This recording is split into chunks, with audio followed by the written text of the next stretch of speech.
I pozdrav svima ljudima nas ponovo u novom klipu. Danas ćemo snimati novi klip sa fidget spinnerima.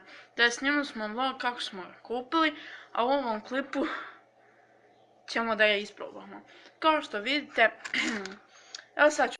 Ok, ja mislim da vidite, ja sam ga danas nosio u školu, veliki broj iz odjeljenja ima ovaj fidget spinner, kao što je Vladan, Nebojša ili izvinjavam se, malo sam ga samo zavratio, pa mi se slučajno pala kamera.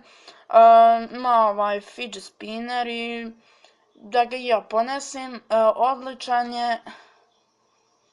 Evo kao što vidite, u ovom klipu ćemo samo da vidite kakve se boje i šta ja možda znam, a u nekim drugim ćemo i trikove i svašta sa ovim fidget spinnerima.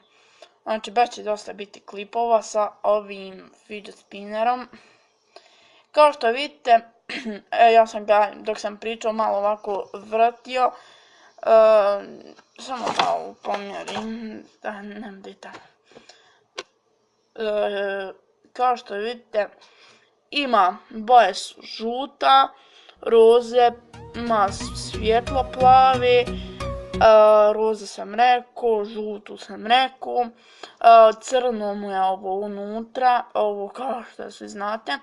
Samo sam trebao ja nečim da podmažem ovo da izvadim, neću da vadim sad, pa da podmažem, ali ja toga nemam, vi ću neki drugi put da odim kod druga, pošto on to ima, pa da podmažem da malo ide brže.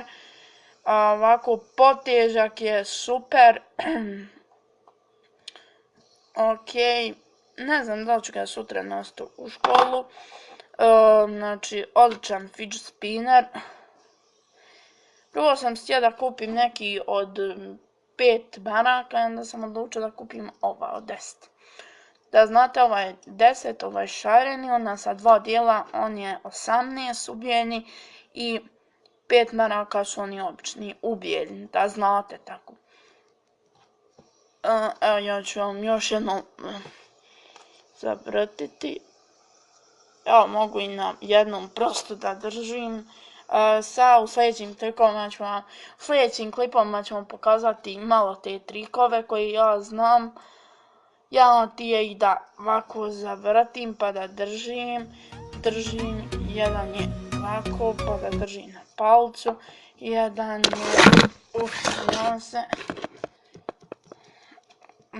je ovako da zavrtim pa da vam uvatim, ali ne znam baš dobro da uvatim ovdje, to moj drug zna, ali učim se polako. Pa znam na glavi i sve ću vam pokazati u sljedećem klipu. Mi se vidimo sutra opet novi klip sa fidget spinnerima.